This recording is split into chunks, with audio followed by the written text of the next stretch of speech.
Insider presents Geek Speak with Matthew Harris and Meredith Lachlan. We cover entertainment, news, and tech with special guest appearances. So sit back and enjoy as we geek out together right now. Good evening, everybody. This is Meredith Lachlan with Geek Insider, and tonight we have a few special guests from Terraform Comics, The Continuum. They've got stories that are in there, myself included. Matthew Harris is not here today. That's okay. We're just going to drop this card and let everybody introduce themselves. Hello, everybody. I'm going to just pop you up on the big screen and let you introduce yourselves really quickly. And there you go. Mike, let's start with you. Tell everybody who you are and what you do and what you're working on. Okay.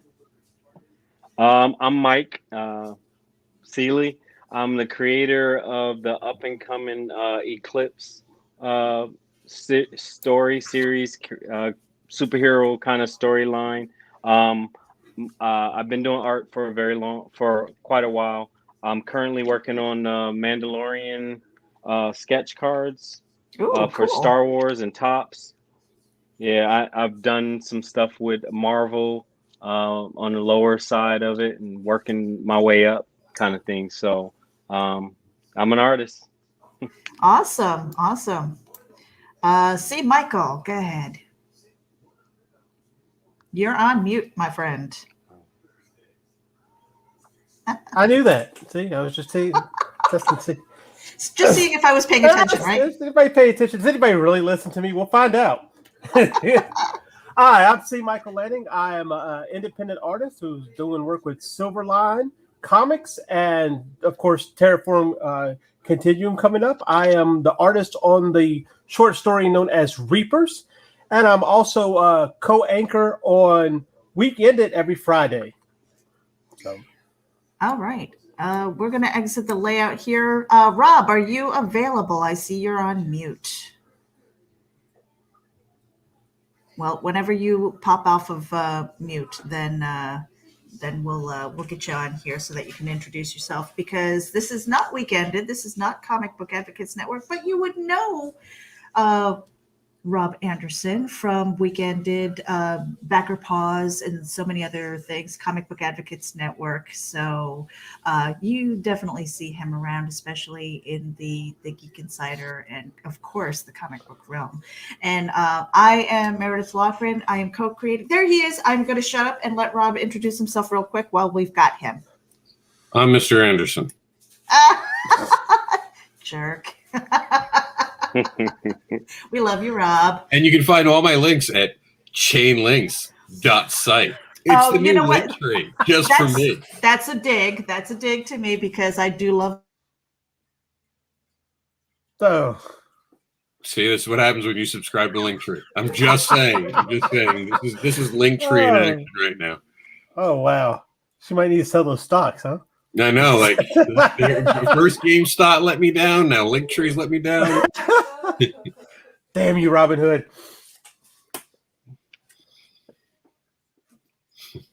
I'm all right. Okay. Are you kidding me? Mike, I'm tell back. me about the process I'm that back. came Oh my across, gosh. because you've had some bumps and bruises to get to where you are with your. Oh, here's Meredith.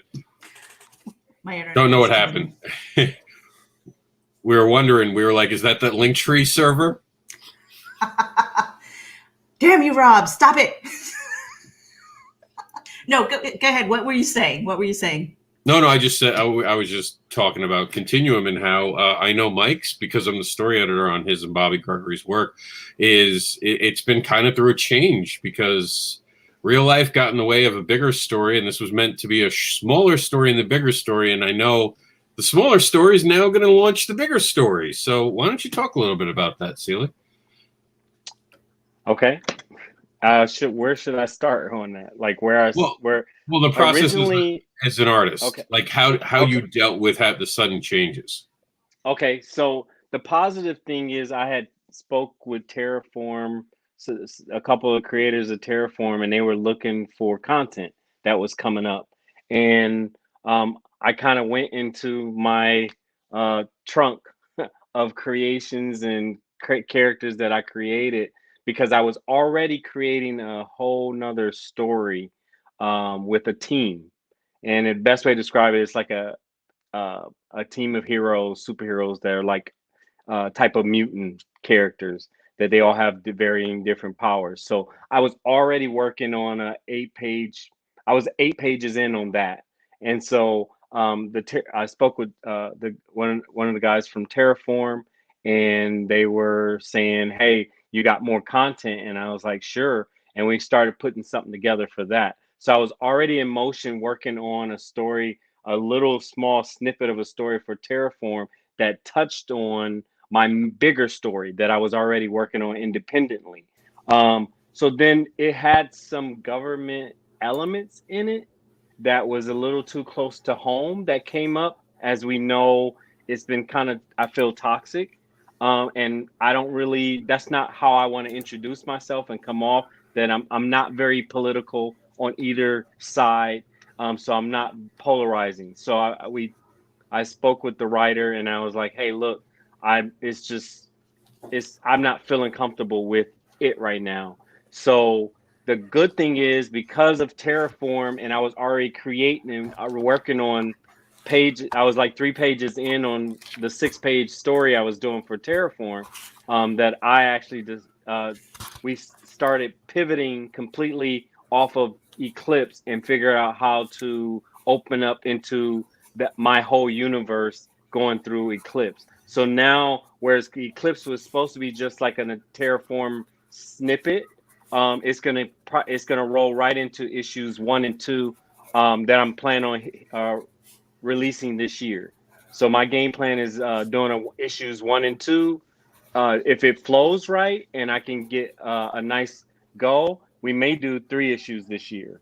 I'm really excited about the storyline, where it's going, and I feel like my art and speed will allow me to actually be able to produce that much. Mm-hmm. And I think the writer can rock with me. Yeah, and that's one of the beautiful things about Terraform Comics is with the Continuum, we're creating a library of amazing creations, bringing things up that may have been used or seen in other books and fallen away as far as getting the attention that it might deserve. But also having that opportunity to collaborate with other people, like see Michael and I don't know that we would have ever, well, I mean, maybe we would have started collaborating on a story in the future, but if not for the Facebook group that we had created to invite people in and just have these organic conversations. And see, it started off with you and you said, "Hey, I have the clay. Can you talk a little bit about that?" Well, the question was asked on the Terraform group, who wants to create? Want to create, and then the administrator over there was, he likes to dig, and he dug, and it's like, yeah, well, I've got a story that I wouldn't mind telling, but I'd have the art style for it, and I'd definitely collaborate with a writer. And then this writer decides to hit me up right there in front of everybody and says, "Hey, I want to do that." So. And so it just snowballed from there. And that's what we got. Yeah, it was kind of like it was such a unique way that you were saying, like, about this character, these worlds, and all of these different elements that were in it. And I was like, I can do weird. And I raised my hand and I said, let's do it. And then we started those conversations. And here we are. What started off as 4 pages, suddenly became 6, because that whole collaboration process where, we were talking with Rob, and he says, "This is really good." And he had asked me, he's like, "Meredith, what do you think of the art?" I was like, "I love the art." He says, "Yeah, but did you read the script with it?" And I was like, no. Because I had written the script, and I just fell in love with the artwork. And he says, "Yeah, gotta read the script with and read it with the art." And he says, "There are some opportunities in here that you're missing those in between spots. So it was like, oh yeah, that makes sense. And so that whole collaborative process, we were like, hey, see, you think you can add a page here and maybe a page there? And we're like, oh man, because I don't do the art. So I don't know how hard it is. I don't know how time consuming it is. Well, the difference we did here, though, as far as like, we're looking at, some pages you have a page 1, panel 2, panel 3. But the way we did it, you came with the pros. So I'm picking out of the pros how to make the pages. So that's we kind of did it in a special type of way, as it were. Yeah, I don't even want to say it was the Marvel way, because I started off with just the pros, and basically you took it and you ran with it, and you made the layouts of the page. Go ahead, Rob. I now call that the Meredith and Sea Landing way, because I see the way that you guys are doing it, because you're doing it reverse. Although with Seeley's project, that's basically what Bobby Gregory had to do. Seeley and Bobby Gregory had to look at the art and go, okay, let's rewrite all of this now. This is the art that was based on a script that's no longer here. So let's figure it out. So they actually did the real Marvel way, and I got to be the story editor behind it. Watching something like that come together is kind of impressive, because, Mike's always like, well, what do I need to change? And the goal is to never change anything with the Marvel way. It's to use every piece of art just how it is and make it work. We did wind up adding a page, right, Mike? That's now an extra. We did add a page. I think it's really going to help. It was good feedback, and I can't speak positive enough about what Terraform's vision is to help creators create. And part of it is some critiques that you need to make so the story can flow better. Because sometimes when we're in our own head creating, we know the whole story. So then when you know the whole story, you're like, oh yeah, so this is going to happen, this is going to happen. But the problem is the reader, when they're looking in, I don't know where you're coming from. I don't know where it's at. So sometimes you have to do certain things to shift so you can actually bring it home for everybody else. Mm-hmm. And I have to say, just a tiny bit of behind the scenes, Rob and I, even though we're one of the founding members of Terraform, we do not agree on a lot of stuff, and we will push back. We push back hard, but we love each other. It's all in, to make a better product, because, we believe in these stories, and we want everything to level up, from the story writing to the lettering to like, hey, we see that in between thing that's not here. Do you think you can, come up with another page? And, sometimes that happens, and I think it's amazing. I love this process. We're going to bring in Luke Stone. Hey, Luke. Hey, how's it going, guys? Well, why don't you, we're going to put you on the big screen and let you introduce yourself real quick, and also tell them about your Indiegogo that's happening right now. Sure. My name is Luke Stone. I'm one of the founders of Terraform Comics. I'm also the writer and artist behind a book called Hybrids, the Sons of Gods, and I'm doing issue 6, or part 1 of The Killing Field, that's out on Indiegogo right now. And so you can get a hold of that. I'm also working on the next issue of that. I'm also the artist behind a book called Voodoo Nations, which will be out on Kickstarter soon. And I'm the artist behind another project that's going to be coming out on the Continuum. So pretty excited about all of that stuff. And if you want to know more about me, you can go to lukestonestudios.com and find out. Awesome. And Rob, I know that you can see in the background here under our brands and stuff, I've made a couple of overlays based on what you had on the Indie Know.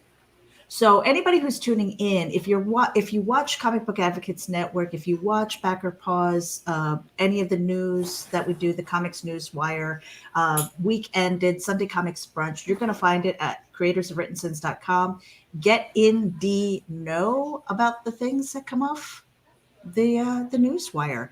And so I thought it would be easier, instead of doing a screen share, to do some of these pop-ups here, the overlays. And I have so many tabs open, it's ridiculous.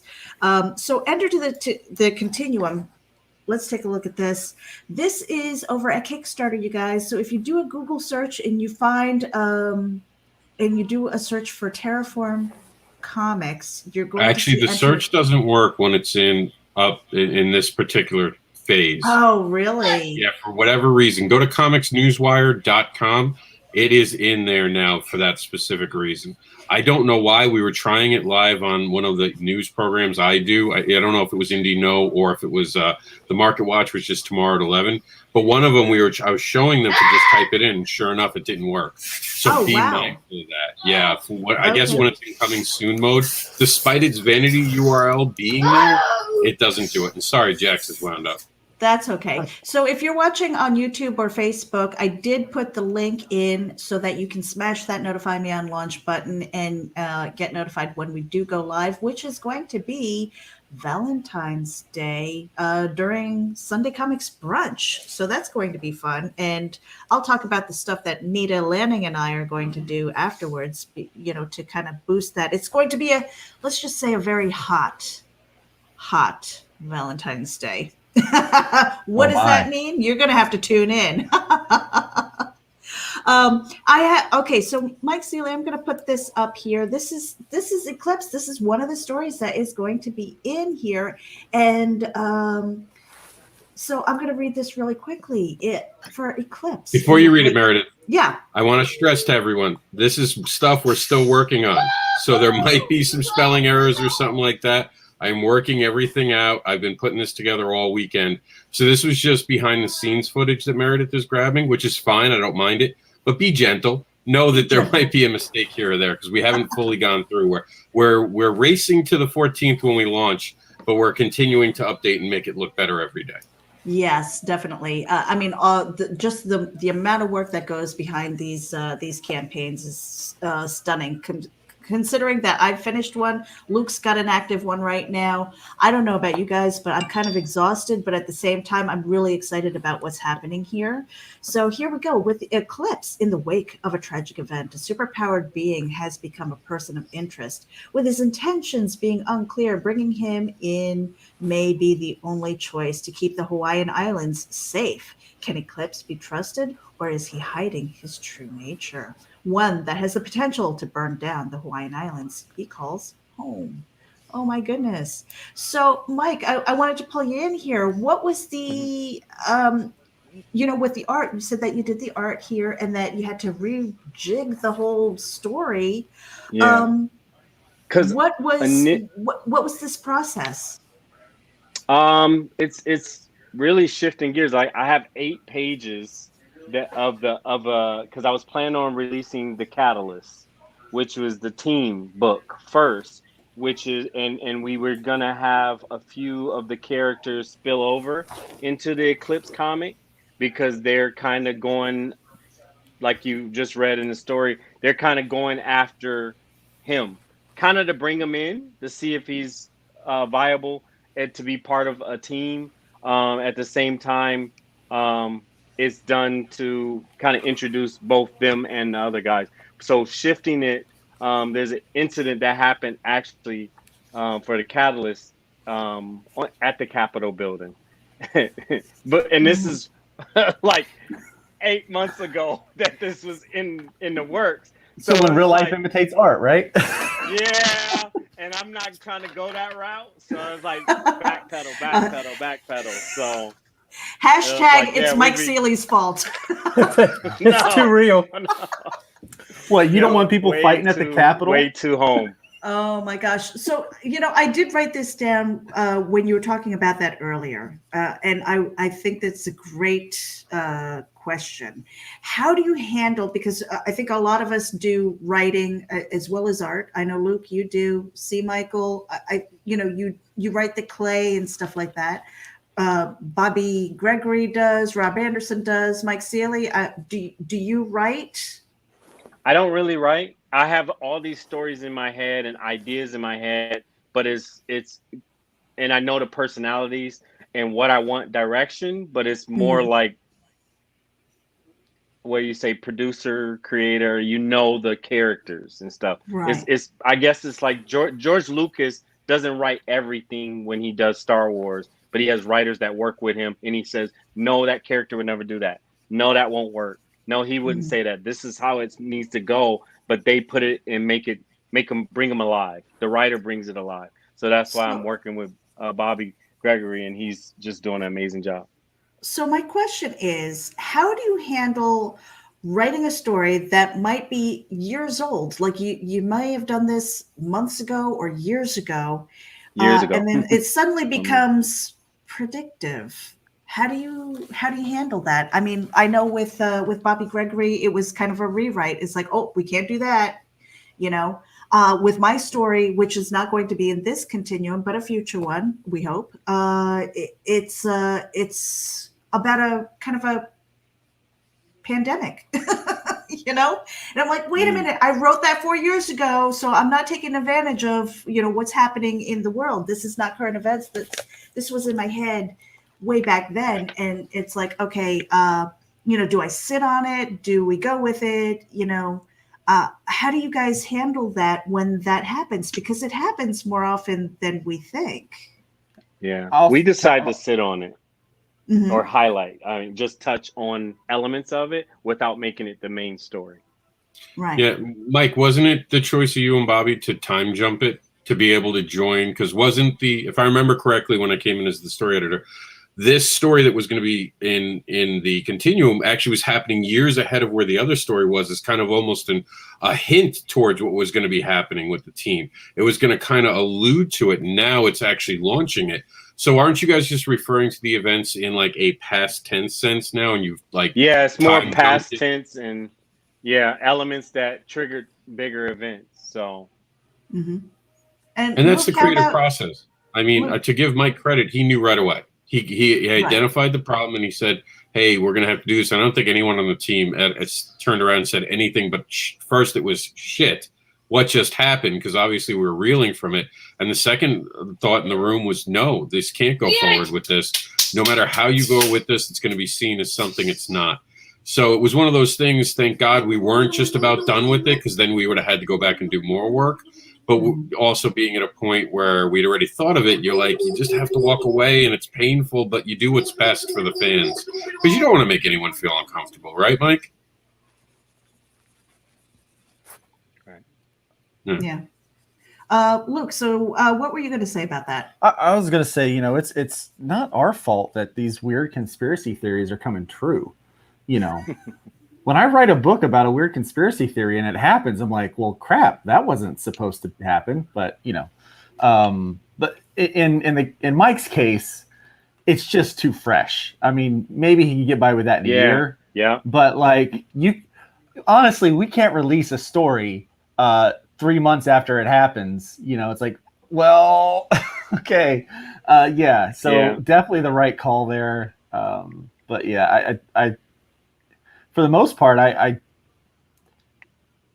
try to go with it as best I can, unless it's something like really, really heinous, like a pandemic. I think for years we've been looking at the fact that there's going to be a pandemic. We've been warned and warned and warned that it was coming.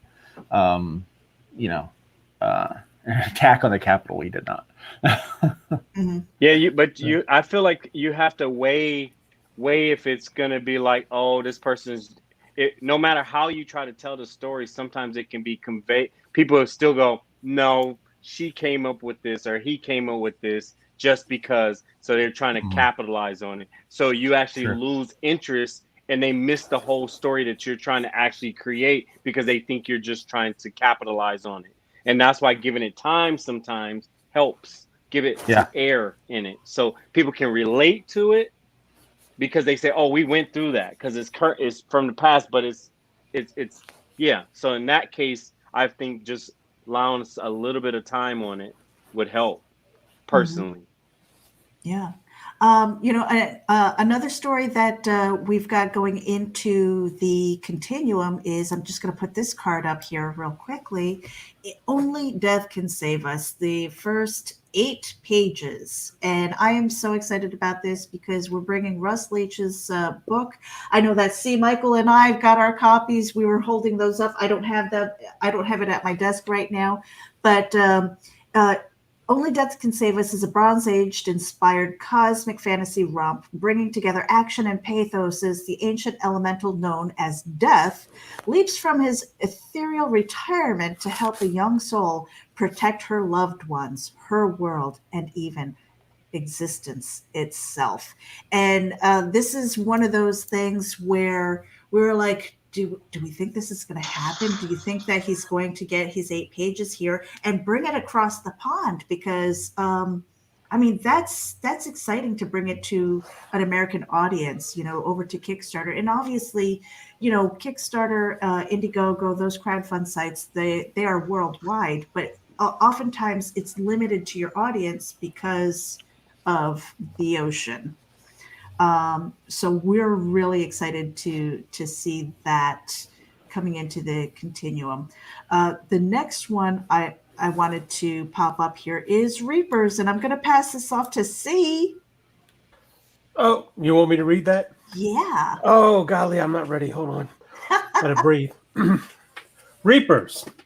When spirits can be harvested and sold for energy, the Ragtops must navigate psychic vampires, alien reverends, and other money-hungry groups to reap that sweet, sweet spiritual gold. And I have to say, I love the artwork in this. The story that's kind of building up in my head, and I know C's seen just kind of a preview of it. There's so many elements into this that the 6 pages that you see. Well, I mean, initially 4, then it turned into 6, and eventually it's going to be, a floppy or a trade. Who knows? I mean, who knows? The potential is there, but you're only getting a taste of these characters. See, I mean, was there anything else that you wanted to elaborate on that? No. Here's this has been the premise for it has been rattling around. It's funny when you come up with ideas. Sometimes they don't stay just its own self. Sometimes ideas have a tendency to mesh together and mix, and that's kind of. I wanted to do something rockabilly. For some reason, I'm not a rockabilly person. I'll listen to some rockabilly music, but I'm not like, running around with the hairstyle and the grease and everything. Mm-hmm. But just so I kind of like those subcultures and everything. So I like to play in that playground, as it were. And then, so you mesh that with a different idea. And I like flying cars. So, that kind of thing comes up. It comes up like that. So. Mm-hmm. And it was so funny because when you were talking about the clay, and I was just like, I can work with that, and just bring in all of these elements. And it has the potential to be a really hot mess, but it has the potential of being something kind of new and fresh, which I'm really excited about too. So it's that to me is really exciting. And I cannot wait until you guys see this story. And it's just a tease. It's just a taste of what's to come. And that's one of the things that I really love about the Continuum. I would pop Rob in here, but Luke, you've been in the. What about Rob?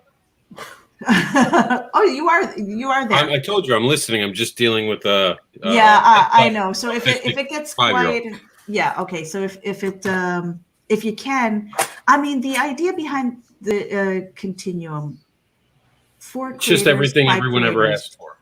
It's just everything every creator ever wanted. For the last 10 years that I've been in, everyone's talked about just working together and building a library. This is what it was. This is what Terraform talked about, change the landscape. This is how you change it. You work with people. You learn things. You work with each other. You find ways to keep going forward, moving forward, making the creations happen. I mean, there's a connection right now between you and Lanning. Wouldn't have happened without this Terraform thing. And that's an amazing, beautiful book. I've seen the stuff. It's amazing. That wouldn't have happened. We wouldn't have Russ Leach coming over the pond to be part of it with Only Death Can Save Us. We wouldn't have a way to showcase Austin's story before we release it as a full issue to get you guys excited and to be part of this amazing project. And you wouldn't have Luke Stone and me teaming up to bring you what's going to be just I think a very thought-provoking and thrilling superhero take that you've never seen, where a divorced duo are forced to still work together to save a city. So what is Continuum? Continuum is a creation come alive and a library of that creation that we're going to have for a very long time, that invites all different creators to be part of something bigger than just themselves and something that they can pass on to the next generation. I love that. Well said, Rob. The other thing that I appreciate about the Continuum is the opportunity as a newer creator to be with more established ones in the same book, being on the same table with those things, with those stories. It's like, are you kidding me? I mean, that is an opportunity that I didn't I really didn't see coming maybe even 6 months ago, a year ago. I was like, wow. So I'm totally blown away by that. And it's an opportunity for new creators to come in and have people work with you who really want to see you step up and level up.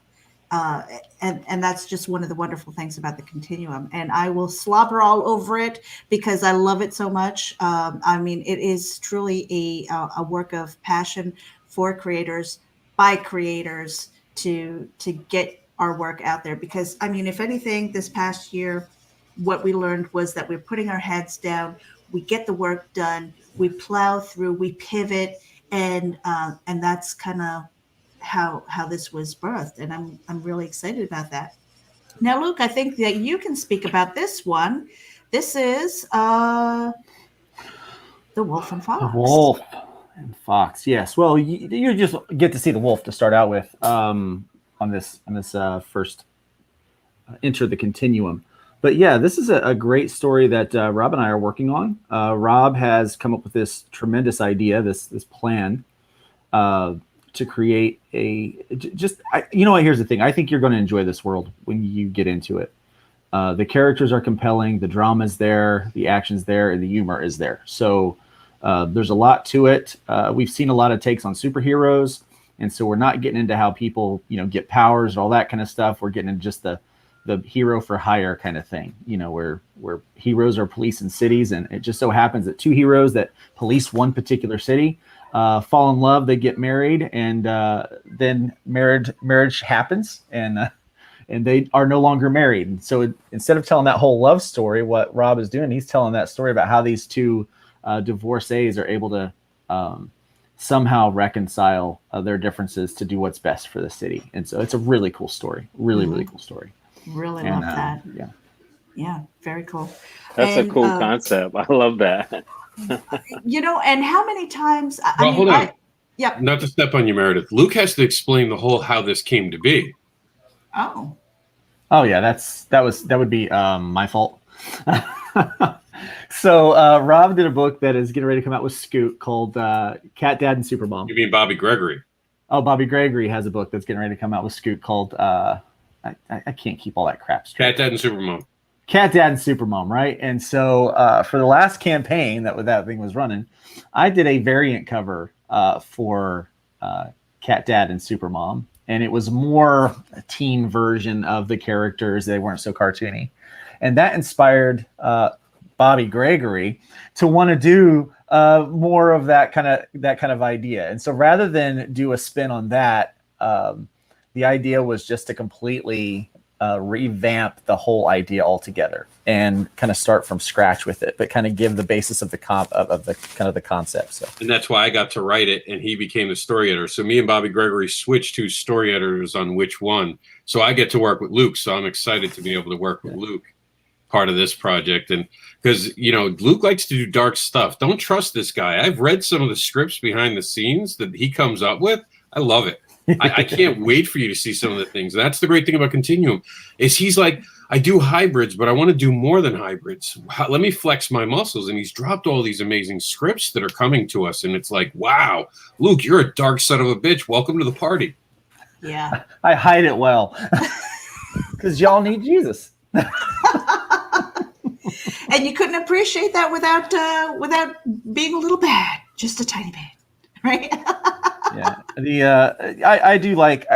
I'll tell you what. One of my favorite stories is A Beautiful Tragedy. I love tragedies, and I think mainly because I see the beauty and the redemptive power that comes through those things. So I tend to try to put some of those in the storytelling. But yeah, we've got some really cool stories that are coming out from that Rob and I and Bobby and I and Meredith and I are working on. We're telling even the hybrids universe is expanding through Terraform Comics, and we're putting new artists and new writers on it too. So we're giving this world and all of these other worlds that we are building kind of over to people that have just fresh talent and fresh ideas, and just it's really cool. Like, I'm so excited to see the rockabilly like thing going on. Like, I love the art looks cool, the concept is neat. I don't think I've seen anyone do something like that, and I'm so excited that that's going to have the Terraform logo slapped on top of it, for the world to see. Mike, your book, I read the first 8 pages, how you had intended it to go. Rob showed me. And I'll be honest with you, I like this better.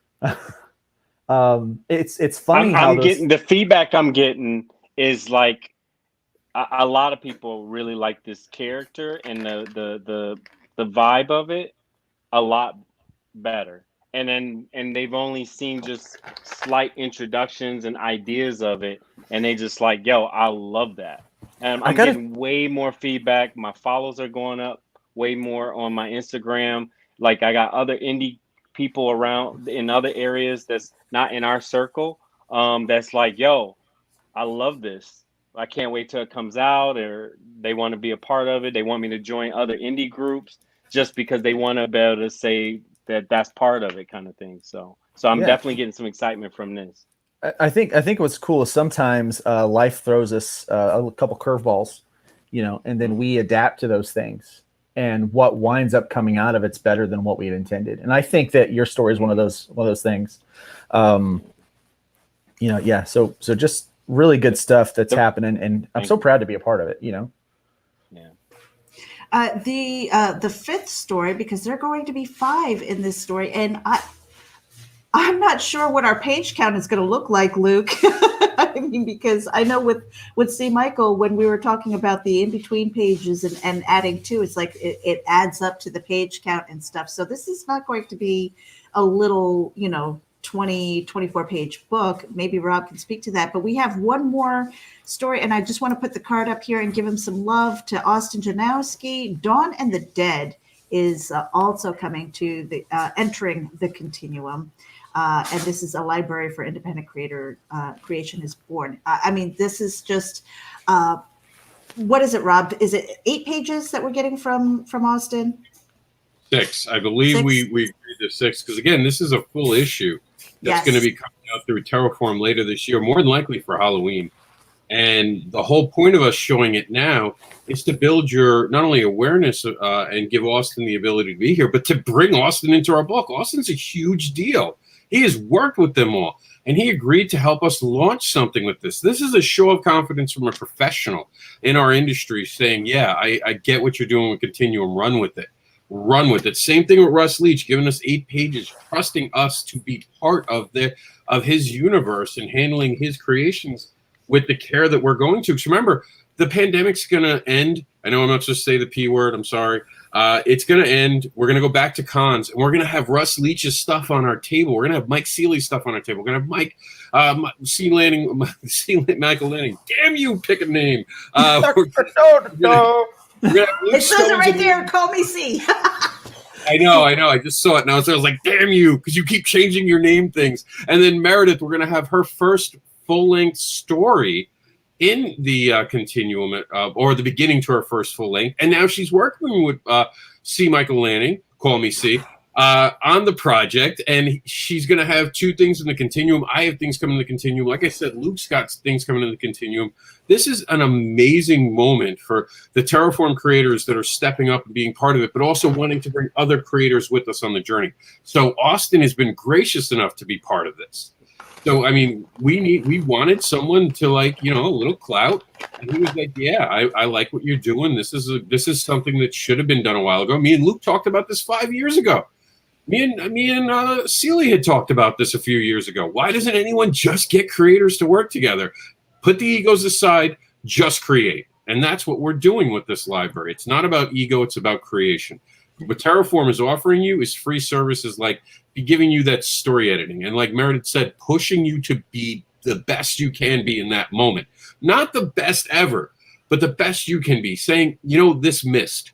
Go back, do it again, come back at me.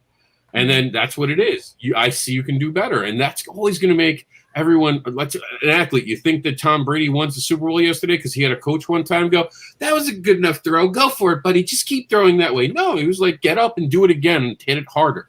And now the guy's got more Super Bowl rings than any other team. He's more than a team now because someone kept kicking his ass and said, do better. And it got in his head. and now he lives to be better at 43. So that's what this is. This is us coming together, putting the egos aside, and creating something that the industry can be proud of. Yeah. And Definitely. I mean, it's love in a series. It's love. It's all these different creators. It's egos put aside. There's a few things that's going to be coming out that's strictly for the Continuum. Like it's only going to exist within the Continuum because that's how much we believe in that particular project.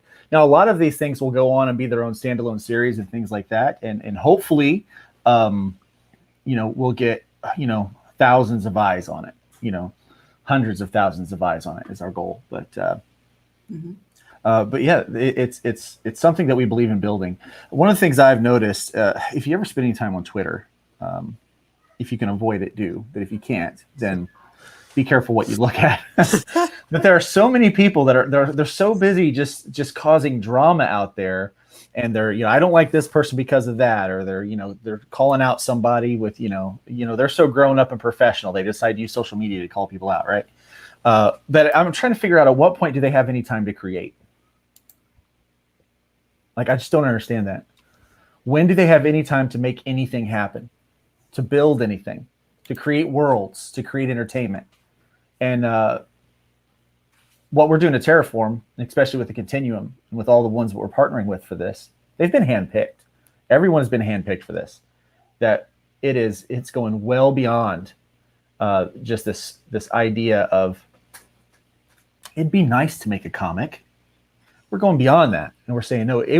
We're going to make a comic, but we're going to build worlds. We're going to create franchises that people want to see, that they want to be a part of. We're going to create entertainment for people that want some escapism, and we're going to try to do what the big two have been failing to do lately, and that's give really quality stories with passionate creators who really care about what's going on. So that's what we're trying to do. The one thing that I wanted to point out too is that people who bring their stories in and say, hey, do you think that this would be a good fit for Continuum? Again, Rob and I, we've kind of gone back and forth with things, and as creators, we want to fight for our baby. We don't want anybody saying, yeah, your baby's ugly or anything like that, And so by being able to have that space to debate, to go back and forth and say, hey, we think this is going to help you level up, but it's not the end all be all, I mean, there is that true collaboration, and it's not like, oh, well, this is I haven't heard really this isn't necessarily for us, as long as we're willing to work with each other. And I love that process, because we're not trying to tear anybody down.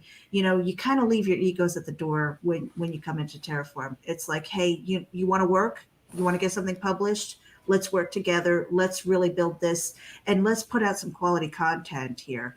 Because everybody who's been participating, we're hungry. We're hungry to, not only at the end of the day, we want to make money, obviously. We want to have quality books. I want to be able to go to a convention with, something besides my anthology, which is prose.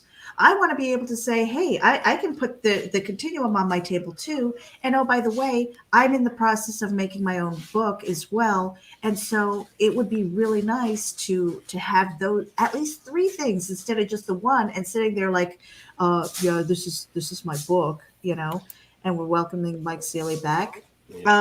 So it's one of those things where, as a creator, if you have a story in there, you have access to the library, and why not have 4 or 5 books sitting on your table?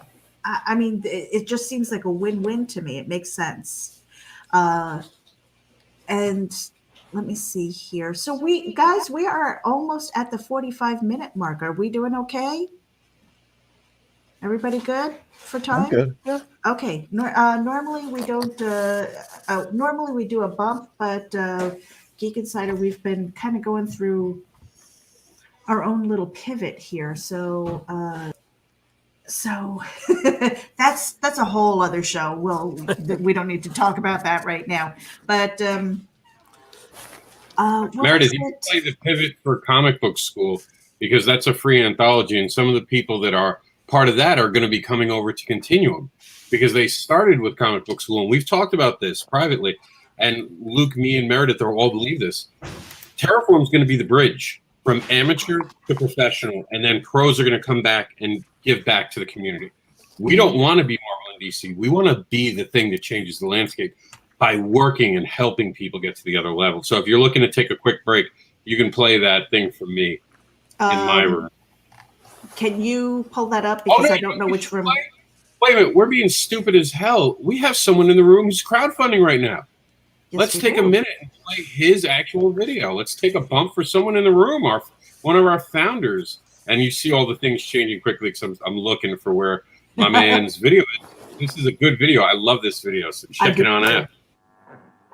A group of heroes supercharged with Nephilim DNA are the only thing standing in the way of an evil corporation at the center of a human trafficking ring and elite drug empire. The danger ramps up when a deadly trap is set for our protagonist. It's an epic clash of good versus evil when they meet on the killing field.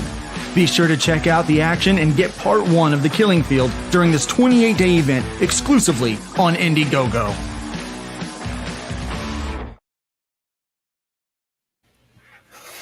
Let me add this. Awesome video. Let me add this. Anybody that's a part of Terraform gets a video like that for free. Like they don't have to. That's part of my contribution to the creators that we have. You're doing it. You've got a crowdfunder. I make you a video. Like that's we put that stuff together because we really are in the when it comes to Terraform. We're in this together. Like that we are. I'm with you guys. I believe this is the launching point for a lot of people's careers. I also believe it's. In a few years, this is going to be a staple. Like it's going to be a household name. People are going to know, Terraform Comics. You hear that with some of these other smaller publishers that have started out, over the course of the last few years. In 2020, there was a couple that did a really good job and really made their way up towards the top of indie publishing. But I feel once when people start seeing these stories, they start getting acquainted with what's out there. They're definitely going to be talking. Absolutely. One of the things that is great about being part of the Terraform founders team is that I get some insight, and sometimes I don't know if I'm supposed to say something or not. But I mean, we are actually working on book 2 and possibly a little bit of book 3, right, Rob? If he's there. Well, if you want to answer, I will. Yes. Yes. Go ahead, Luke. He's always listening. I'm here, but Luke knows what we're going on, so Luke can handle this one. Yes, we are. Sean DePore. Yeah, we are working on. So as soon as this one launches, we've got a second issue of the Continuum coming, and we've actually got a third on its way. So this is going to be something that regularly happens. But alongside of that, we're going to be launching some very specific kind of things. And so I'm going to go ahead and talk about this. You guys can.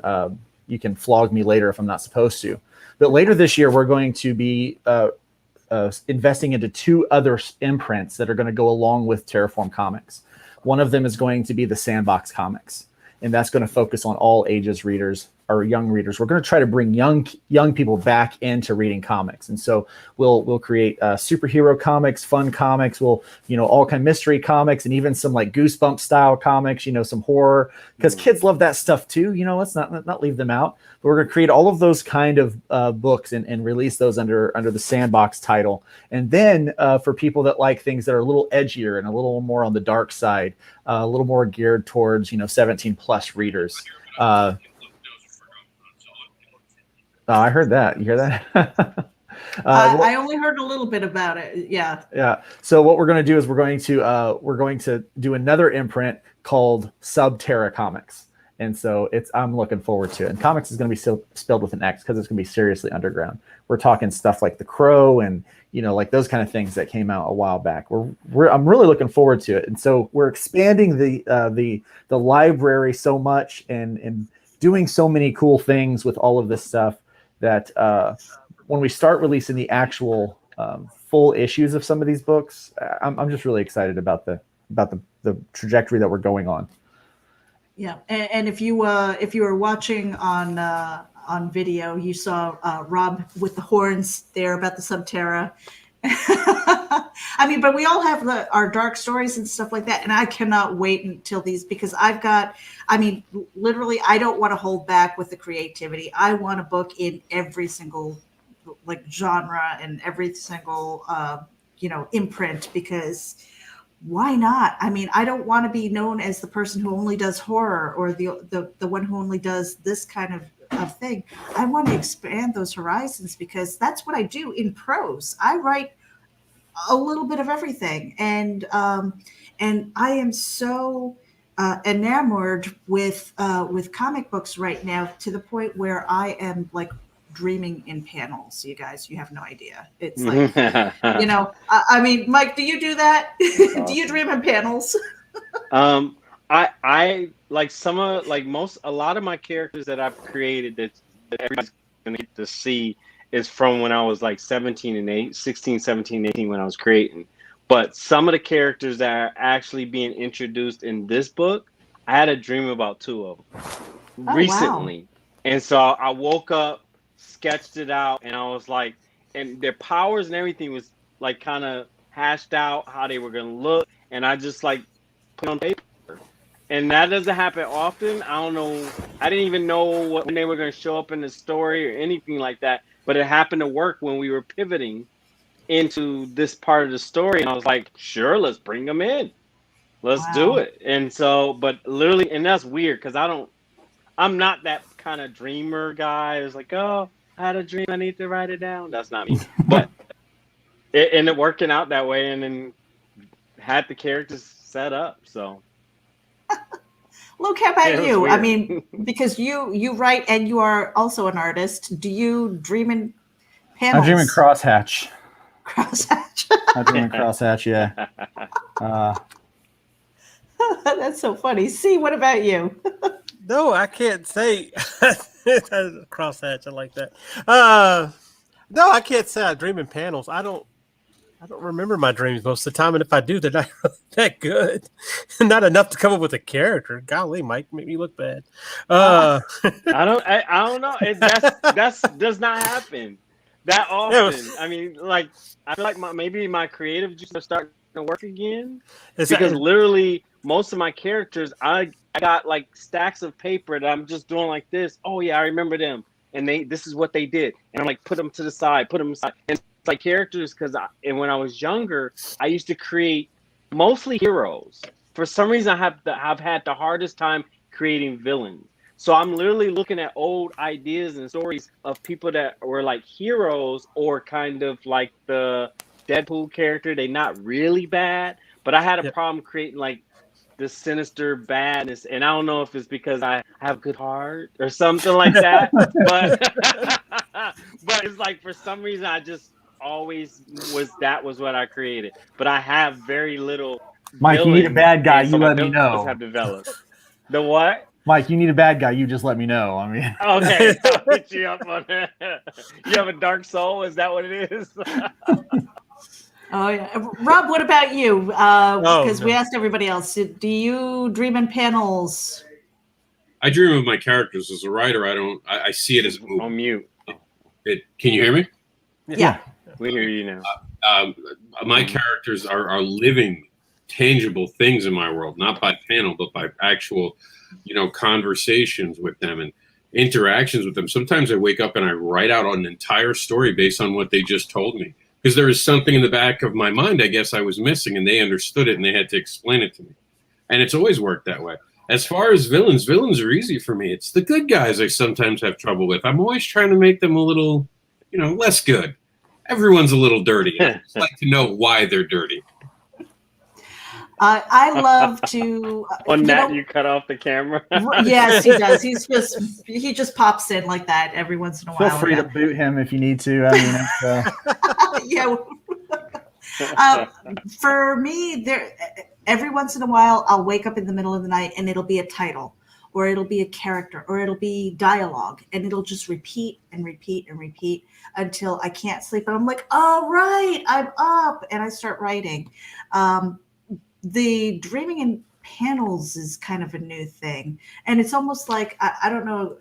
I might be aging myself, but like when I was totally obsessed with Tetris, and I would see the falling blocks and stuff like that, and it would be like, okay, I'm a falling block, But now it's more creative, thank goodness. But it's weird because you see, I'm seeing like, and call me crazy, maybe I am, but like the word bubbles and stuff. What does it look like, and the sound effects and things. Is I'm seeing the whoosh and the args and the, it's just really weird.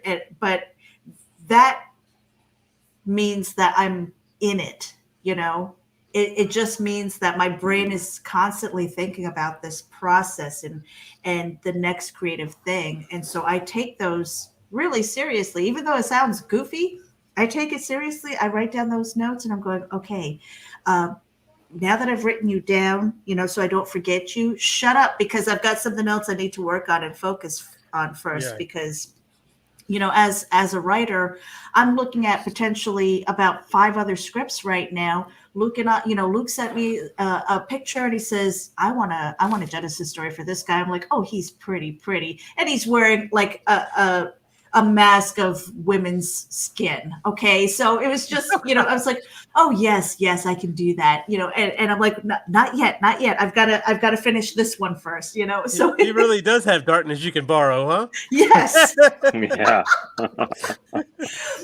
Yeah. Coming soon. And to pivot really quickly before we go to comments, Luke, I did want you to talk more about Hybrids, the Killing Field Part 1, because that's happening on Indiegogo. You had an amazing first day.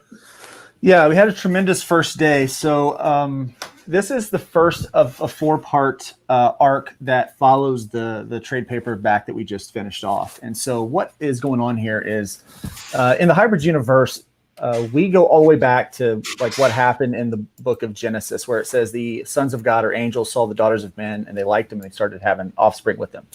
Well, it turns out that story actually predates the Greek gods by about 1,500 years. And so people believe that the Greek gods like Zeus and all of them and all of these other mythologies like Norse mythology and things like that were actually inspired by the real life Nephilim.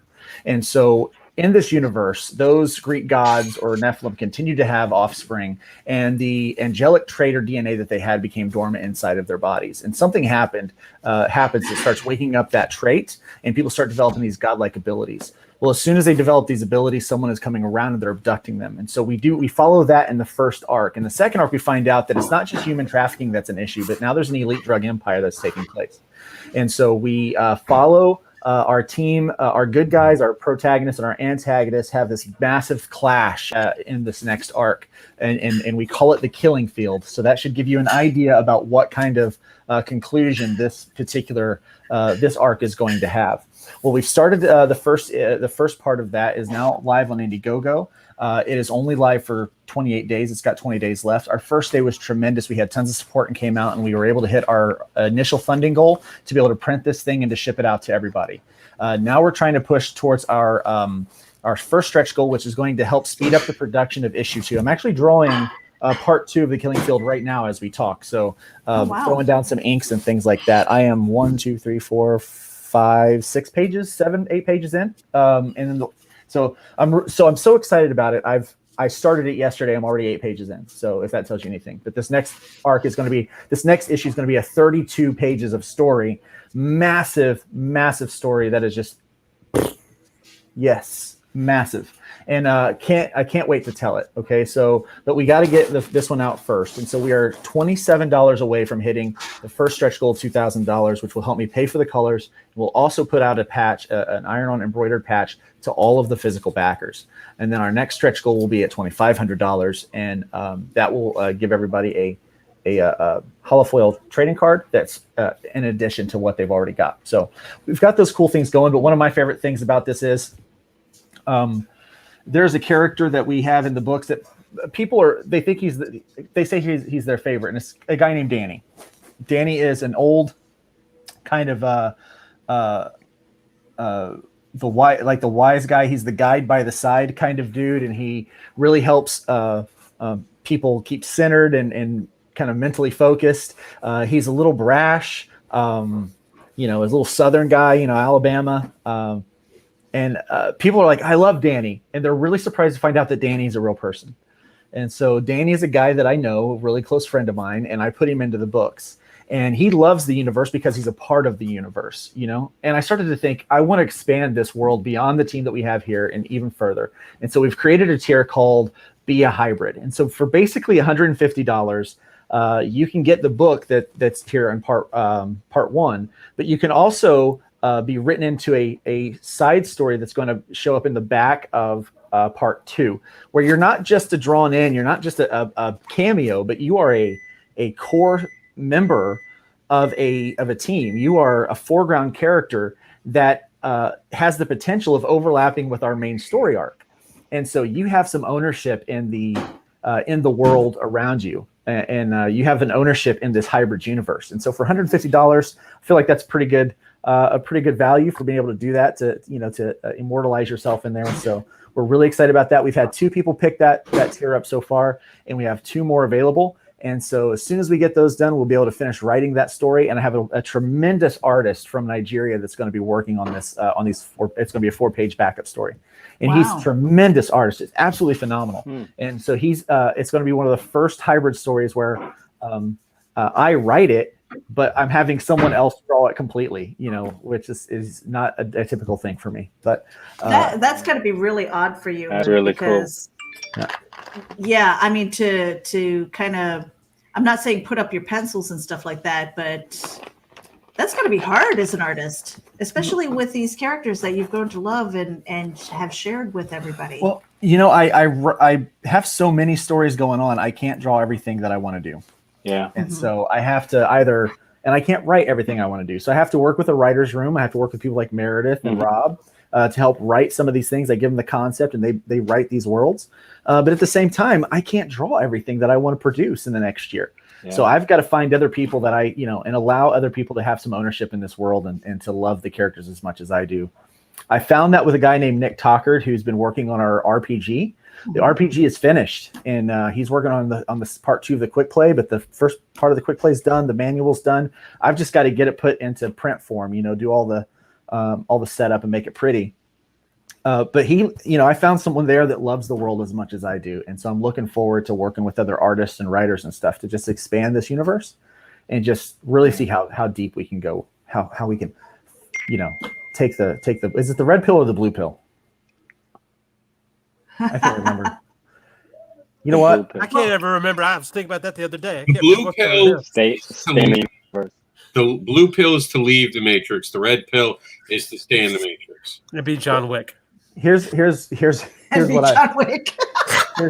I would do. I would take both pills and just roll with it. Yeah, just duke it out inside here. So to what Luke was saying, both of the artists in here, C. Michael and Mike Seeley, you were nodding your head. I mean, what is it like? I mean, have you gotten to a point where you've created this character and because you're crunched for time or maybe a deadline where you had to maybe invite another artist in? That's got to be difficult. I've already discussed it with the writer, and I know that in order to get my universe out there, it's impossible for me to draw it all. And so my mindset is this, that if I can find the right person to get behind it, my other stories that branch off from this, I'm okay with having another artist create it, and that's actually be exciting how they actually gonna push my story forward. And I would probably stay focused on one particular story, or I jump to I'm gonna work on this book, the issue 1 and 2 of this book, and as the other book goes further in, have another writer do it. Because it's like when you think of Marvel and you think of DC, they'll get certain artists that'll fit that storyline. And you can see storylines completely shift because they bring in artists that's going to fit that. And before we went online, I talked to you, Meredith, about changing that mood and how that storyline, it may be the same universe, but having a different artist convey it with the mood changes the whole element of it. You wouldn't have somebody that draws Disney do a dark piece that doesn't play in shadows. but you want somebody that's going to be able to play in shadows and draw like that. So I'm not afraid of giving my art up that way, or my creations that way, as long as it's being conveyed and played properly. And we've got wrestling happening over here in the Comics Advocate panel. I was trying to get him to say hi to Mike because Mike and him always hang out. Oh, What's going on, buddy? Jax, Mike's trying to say hi to you. He's just jumping all over me today. Someone's in a hyper mood. Yeah. Come on, See, come here, Michael. come here, come here. see, Michael, how about you? I haven't had that opportunity to where I would give up art, but yeah, I definitely would be open to it. But I've got so much going on right now that I'm just happy where I'm at. So, but the one thing about collaboration, though, it's kind of like being in a band. When you find the people that you mesh with, it makes good music. And so that's even more satisfying sometimes than working by yourself. So, but yeah, I haven't had that opportunity yet, but sure.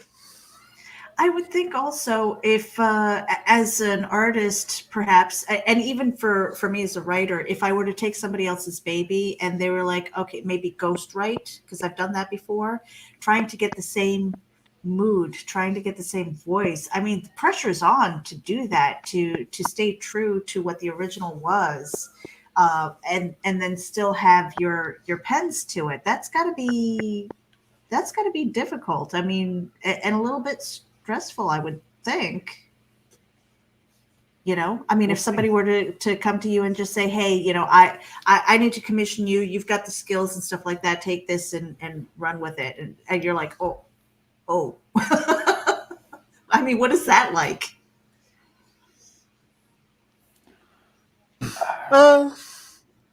As far as what? As far as taking somebody else's creation and maybe running with it and hoping that you do it justice, because you don't want to turn somebody else's baby ugly either, So Well, I mean, the pressure's on. Well, most of the time, those people will let you know how they feel about what you're doing anyway. So Yeah, I've learned that a client is never shy about whether or not they like your work or not. and they shouldn't be. They shouldn't be. They should let you know what they want. They're paying you. If they're working with you, you've agreed to do this. I don't, be nice, but no. And I've had things when I've worked with people and they've gotten on my nerves.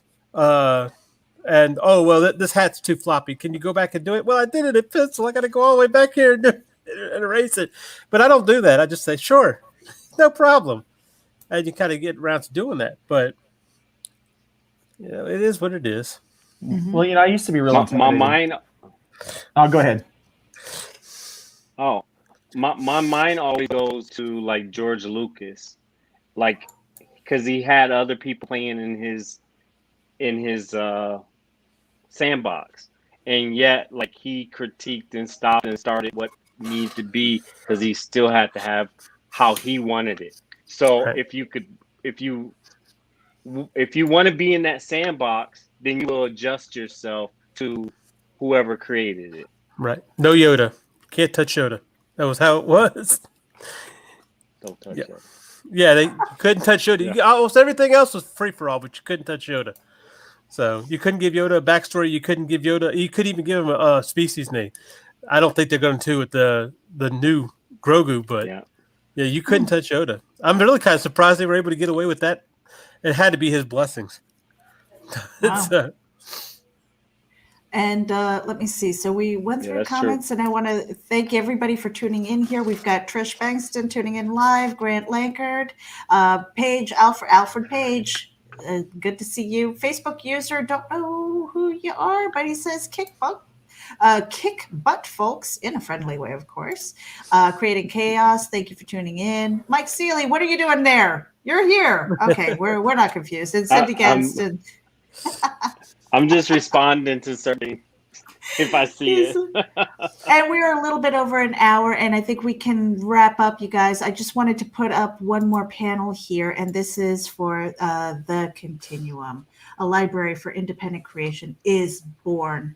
Rob, you've got the announcer voice. You want to read through this?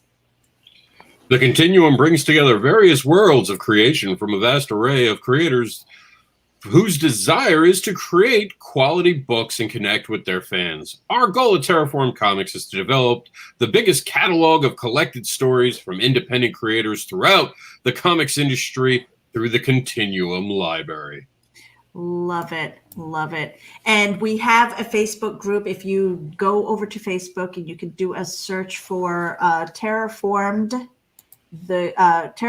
Continuum. That is a group you are definitely invited to join, collaborate with us, see what we're doing. And I think that's about it. Let's go around the room and just once again, tell everybody where they can find you. And I will have your links to whether it's a crowdfund or your social media. Those will be added to our show descriptions. So let's go around the room. Luke, let's start with you. Let's put you up on the big screen here. Go ahead. Sure. Go ahead and check out lukestonestudios.com. On there, you'll find two different links. One will be to an in-demand that you can follow for the trade paperback of Hybrids, the Sons of Gods, if you want to learn a little bit more about that. And there's also a link for the new part 1 of The Killing Field. It's going to be live for another 20 days. We are just $27 away from unlocking that first stretch goal. And so we do encourage you to please go by there, check that out. I implore you, please back my book.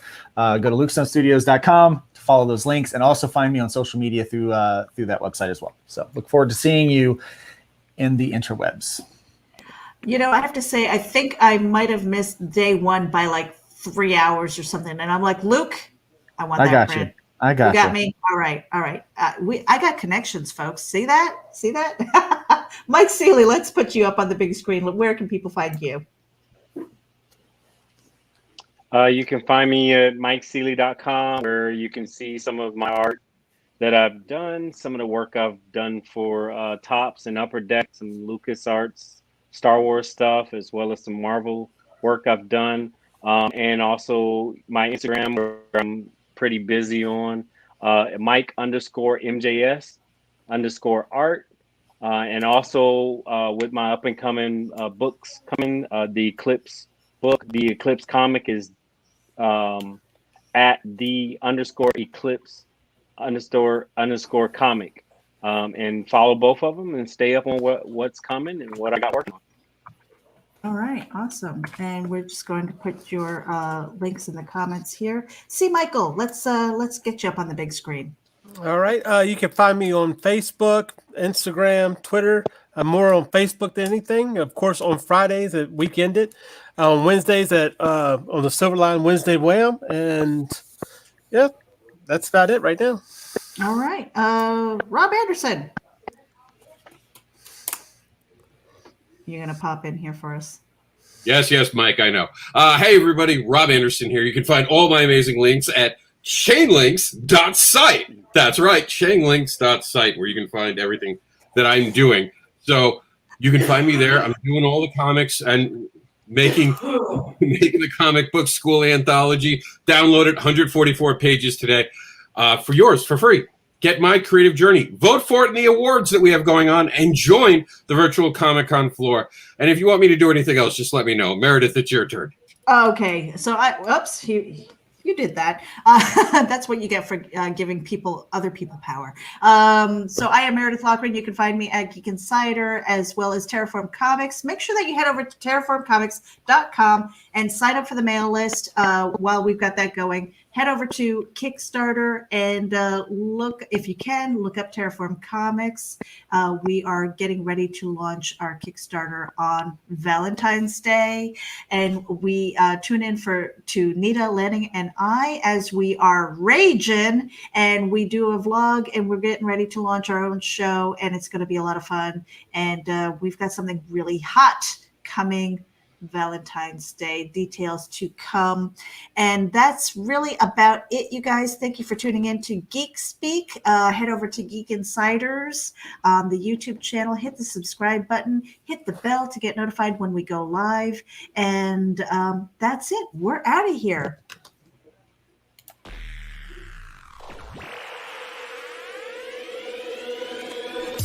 At Geek Insider, we foster relationships with those in the geek sphere so we can give our audience the insider view of entertainment, tech, and more.